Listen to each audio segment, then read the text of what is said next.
আমন্ত্রণ জানাচ্ছি আপডেট সংবাদে। শুরুতেই জানিয়ে দিব গুরুত্বপূর্ণ শিরোনাম, এরপরেই থাকবে বিস্তারিত। ইসরায়েলের বেন গুরিয়ন বিমানবন্দরে একাধিক ক্ষেপণাস্ত্র হামলা। এদিকে ক্ষুধার্ত ফিলিস্তিনিদের উপর ইসরায়েলের গুলি, মৃত্যু শতাধিক। জানিয়ে দিব এবার ইসরায়েলি 2 উগ্রপন্থী মন্ত্রীর উপর 4 দেশের নিষেধাজ্ঞা। সর্বশেষ জানিয়ে দিব ভারতে শ্রীলঙ্কা থেকে আসা জাহাজে বিস্ফোরণ। শুনছিলেন সংবাদ শিরোনাম, এখন বিস্তারিত। তার আগে অনুরোধ থাকবে ভিডিওতে একটি লাইক দিন এবং কমেন্টস করে জানিয়ে দিন কোন জেলা থেকে বা কোথা থেকে আমাদের সঙ্গে যুক্ত রয়েছেন। ইসরায়েলের বেন গুরিয়ন বিমানবন্দরে একাধিক ক্ষেপণাস্ত্র হামলা। ইয়েমেনের হুতি বিদ্রোহী আনসারুল্লাহ গোষ্ঠী মঙ্গলবার ইসরায়েলের বেন গুরিয়ন বিমানবন্দরের দিকে 2টি ক্ষেপণাস্ত্র নিক্ষেপ করেছে।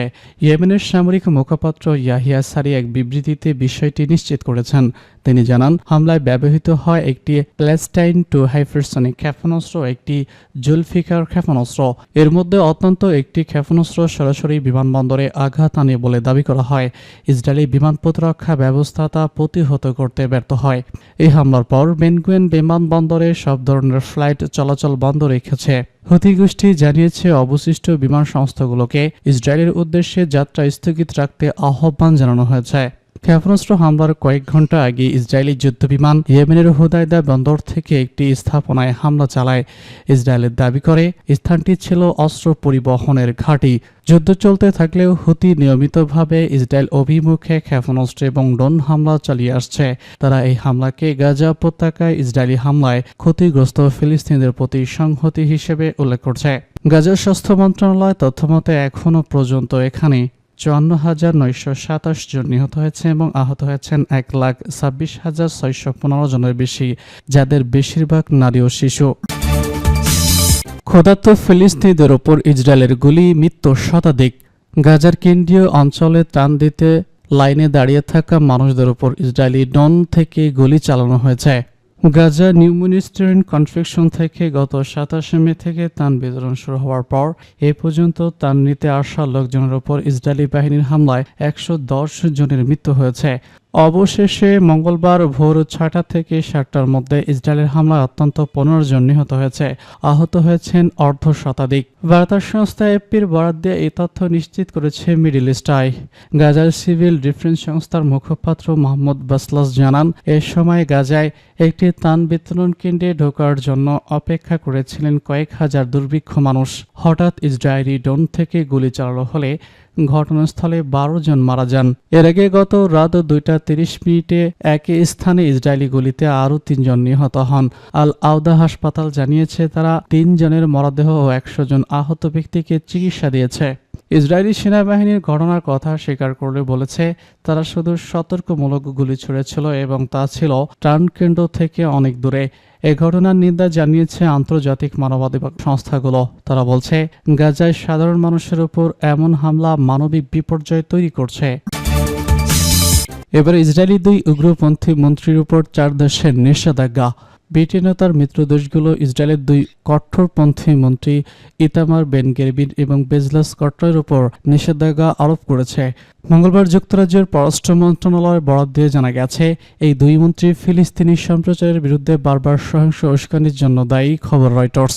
কানাডা, অস্ট্রেলিয়া, নিউজিল্যান্ড এবং নরওয়ে ব্রিটেনের সঙ্গে মিল রেখে ইসরায়েলের জাতীয় নিরাপত্তা মন্ত্রী বেন গেভির, যিনি স্টক ব্যাংকের বসতি স্থাপনাকারী এবং অর্থমন্ত্রী স্কটচের সম্পাদক এবং ভ্রমণে নিষেধাজ্ঞা আরোপ করেছে। ব্রিটিশ পররাষ্ট্রমন্ত্রী David Lammy Australia, Canada, New Zealand এবং নরওয়ের পররাষ্ট্রমন্ত্রীর সঙ্গে যৌথ বিবৃতিতে বলেছেন, ইতামার বেন গেভির এবং বেজালেস স্মার্টকট চরমপন্থী সহিংসতা কার্যক্রমে উস্কানি এবং প্যালেস্টাইনের মানবতাবিরোধী লঙ্ঘনের গুরুতর ঘটনা জড়িত। এই ধরনের কর্মকাণ্ড গ্রহণযোগ্য নয়। এর জন্য আমরা তাদের বিরুদ্ধে কঠোর পদক্ষেপ নিয়েছি এবং দায়িত্বশীলতার দায়বদ্ধ করেছে। অপরদিকে ইসরায়েলের পররাষ্ট্রমন্ত্রী গিরিয়ন সার এই নিষেধাজ্ঞাকে অপমানজনক বলে মন্তব্য করেছেন। তিনি বলেছেন, ইসরায়েল সরকার আগামী সপ্তাহের শুরুতে একটি বিশেষ সভা করে এই গ্রহণযোগ্য নয় এমন সিদ্ধান্তের বিরুদ্ধে কি পদক্ষেপ নেওয়া হবে তা নির্ধারণ করবে। এদিকে মন্ত্রী স্মার্টকট হেব্রন হিলেসে এক নতুন বসতির উদ্বোধনী অনুষ্ঠানে ব্রিটেনের এই পদক্ষেপকে অবজ্ঞাসূচক ভাষায় উল্লেখ করে বলেছেন, ব্রিটেন আমাদের ভূমির জন্মভূমিতে বসতি ছাড়া থেকে বিরত রাখতে চেষ্টা করেছে। আমরা সেটা মনে করব না। আমরা বিনির্মাণ কাজ চালিয়ে যাব।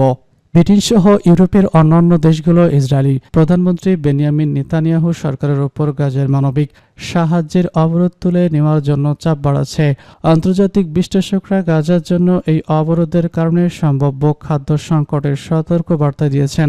এই নিষেধাজ্ঞা ইসরায়েলের উগ্রপন্থী নীতিমালা ও তাদের মানবাধিকার লঙ্ঘনের বিরুদ্ধে আন্তর্জাতিক মহলের কড়া প্রতিক্রিয়া হিসেবে দেখা হচ্ছে। প্রতিবেদনে বলা হয়, বেন গাভির বর্তমানে ইসরায়েলের জাতীয় নিরাপত্তা বিষয়ক মন্ত্রী এবং স্মার্ট রিচ অর্থমন্ত্রীর দায়িত্ব পালন করছেন। উভয় চরমপন্থী এবং মুসলিম বিদ্বেষী মনোভাবের জন্য আন্তর্জাতিক পরিসরে সমালোচিত। নিষেধাজ্ঞার আওতায় যুক্তরাজ্যে তাদের যে কোনো সম্পদ জব্দ করা হবে এবং ব্রিটেনে প্রকাশ অধিকার বাতিল করা হবে। এর আগে গত মে মাসে ব্রিটিশ পররাষ্ট্রমন্ত্রী ডেভিড লামি ইসরায়েলের সঙ্গে চলমান যুক্ত বাণিজ্য আলোচনা স্থগিতের ঘোষণা দেন। পাশাপাশি পশ্চিম তীরের উগ্র সিনিয়রদের বিরুদ্ধেও নিষেধাজ্ঞা আরোপ করা হয়। অবরুদ্ধ গাজা উপত্যকায় বর্বর সামরিক অভিযান চালানোর প্রতিবাদে এই পদক্ষেপগুলো নেওয়া হয়েছে বলে জানিয়েছে যুক্তরাজ্য। ব্রিটিশ পার্লামেন্টে দেওয়া এক বক্তব্যে ডেভিড লামি ইসরায়েলের প্রধানমন্ত্রী বেনিয়ামিন নেতানিয়াহুর কঠোর সমালোচনা করেছেন। তিনি বলেন, নেতানিয়াহু গাজার জনগণকে এক ঘোষণায় ঠেলে দিচ্ছেন এবং তাদের জন্য প্রয়োজনীয় ত্রাণ ঢুকতে দিচ্ছেন না। অপরদিকে অর্থমন্ত্রী বেজালেট স্মার্ট সম্পর্কে ব্রিটিশ পররাষ্ট্রমন্ত্রী বলেন, সেট রিচ গাজাকে ধ্বংস করার জন্য আহ্বান জানিয়েছেন। এমনকি ফিলিস্তিনের দ্বিতীয় কোনো দেশে হস্তান্তরের কথা বলেছেন। তিনি ইসরায়েলি সেনাদের মাধ্যমে গাজা পরিষ্কারের কথা বলেছেন। আমি স্পষ্ট করে বলছি, এই চরম উগ্রপন্থী, এটি বিপজ্জনক, এটি ভয়ঙ্কর। আমরা এর তীব্র নিন্দা জানাই। বিশ্লেষকদের মতে যুক্তরাজ্যের এই পদক্ষেপ আন্তর্জাতিক অঙ্গনে দখলদার ইসরায়েলের বিরুদ্ধে ক্রমবর্ধমান অসন্তোষ এবং মানবাধিকার লঙ্ঘনের দায়ে জবাবদিহিতার চাপ তৈরি করবে। ভারতের শ্রীলঙ্কা থেকে আসা জাহাজে বিস্ফোরণ। শ্রীলঙ্কার কলম্বো থেকে আসা একটি জাহাজ ভারতের কেরালা উপকূলের কাছে বিস্ফোরণের ঘটনা ঘটেছে। এই ঘটনায় অন্তত 4 নাবিক নিখোঁজ রয়েছেন। আহত হয়েছে আরও 4 জন।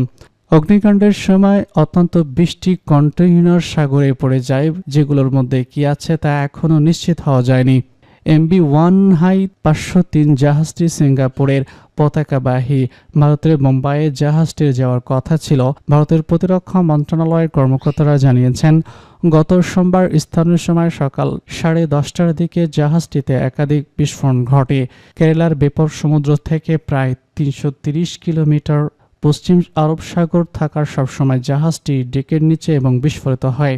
জাহাজটির 18 জন নাবিক প্রাথমিকভাবে বড় ডিঙ্গিতে চড়ে জাহাজটি ছাড়েন। খবর পেয়ে ভারতীয় নৌবাহিনী ও কোস্টগার্ড সম্বলিত উদ্ধার অভিযান চালিয়ে 18 জনকে সাগর থেকে উদ্ধার করেন। জাহাজটির 4 নাবিক এখনও নিখোঁজ রয়েছেন। তাদের মধ্যে একজন তাইওয়ানের, একজন ইন্দোনেশিয়ান এবং একজন মায়ানমারের নাগরিক বলে জানিয়েছে কেরালার সমুদ্র কর্তৃপক্ষ।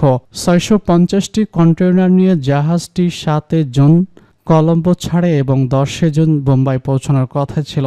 সিঙ্গাপুরের মেরিটাইমস অ্যান্ড কোপ অথরিটি জানিয়েছে, জাহাজটিতে মোট 22 জন নাবিক ছিলেন। ইন্ডিপেন্ডেন্ট জানিয়েছে, ভারতীয় নৌবাহিনী তাদের যুদ্ধ জাহাজ USS বোরাটকে অভিযান মোতায়েন করার নির্দেশ দিয়েছে।